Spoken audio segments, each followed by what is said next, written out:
Всем привет! Через несколько дней будет дан старт фестивалю на родине Петра Ильича Чайковского. Между прочим, это единственный академический фестиваль в Удмуртии.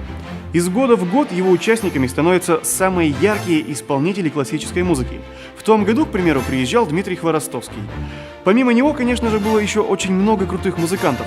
Давайте посмотрим, как это было.